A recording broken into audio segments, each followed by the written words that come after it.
और बारिश भाग 2। आंख खुली तो सिर भारी था, जैसे किसी ने उसे लोहे की रॉड से प्यार किया हो। विराज एक अंधेरे कमरे में बंधा हुआ था। कमरे में सिर्फ एक ही रोशनी थी, जो एक टूटे हुए झरोखे से तिरछी आ रही थी। उसे याद आया कि पिछली रात सबूत हाथ लगने से ठीक पहले उस पर हमला हुआ था। सामने सम्राट रतन बैठा था। उसकी मेज पर विराज ने पहचान लिया, वो वही डिजिटल बही खाता लेजर था जो विराज खोज रहा था। रतन ने सिगार का कश लिया। तुमने सोचा था कि तुम मेरी दुनिया में बिना न्योते के घुस आओगे विराज? रतन की आवाज़ शहद सी मीठी थी, मगर उसमें जहर घुला था। वो अपनी जगह से उठा। ये शहर विराज मेरी मुट्ठी में है। तुम ये बही खाता भूल जाओ, और अगर तुम भूले नहीं तो मैं तुम्हें वो सबक सिखाऊंगा जो कोई नहीं भूलता। 2 घंटे बाद विराज को एक गंदी गली में फेंक दिया गया। बारिश उसे धो रही थी, मगर वो अंदर से साफ नहीं हो रहा था। उसे पता था कि रतन के आदमी कहीं आसपास ही होंगे। अब उसे काजल से मिलना था, शहर की सबसे खतरनाक आंखें जो अंधेरे में रास्ता दिखाती थीं। तुम देर से आए जासूस, काजल ने कहा। उसकी आवाज़ कॉफ़ी से ज्यादा कड़वी थी।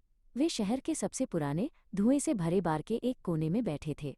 काजल ने मेज पर एक सिगरेट केस सरका दिया। गुप्त पता इसमें है, वहां रत्ना का सब कुछ छिपा है। विराज ने सिगरेट केस खोला। अंदर कोई सिगरेट नहीं थी, बल्कि एक मुड़ा हुआ नक्शा था। रत्ना का गुप्त ठिकाना, पुराना गोदी क्षेत्र, वेयरहाउस नंबर 7। ये जगह मौत का जाल हो सकती थी, पर सबूत वहीं था। आधी रात को बारिश तेज हो गई।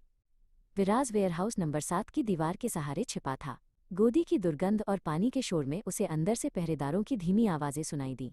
अंधेरा उसका इकलौता दोस्त था। अंदर वेयरहाउस धूल भरा और विशाल था। विराज को बीच में एक छोटा सा बक्सा मिला। जब उसने उसे खोला तो वहां कोई पैसा नहीं था, सिर्फ गायब हुए व्यक्ति की एक सोने की जेब घड़ी जिसके शीशे पर गोली का निशान था। यह निर्णायक सबूत था। हाथ ऊपर विराज, रतन की कठोर आवाज गूंजी। 3 हथियारबंद आदमी परछाई से बाहर निकल आए। विराज जानता था कि अब भागने का कोई रास्ता नहीं है, सिवाय एक आखिरी जुए के।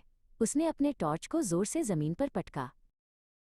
टॉर्च टूटते ही बिजली का एक तार खुला हो गया और वेयरहाउस की सुरक्षा लाइटें हमेशा के लिए बुझ गईं। विराज ने अंधेरे का फायदा उठाया और बारिश में निकल भागा, जेब में सबूत लिए। सम्राट रतन को उसके खेल का अंत पता चलने वाला था।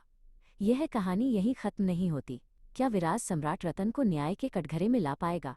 छाया और बारिश भाग 3 में पता करें। कमेंट करें और हमें बताएं कि आपको सबसे ज्यादा क्या पसंद आया।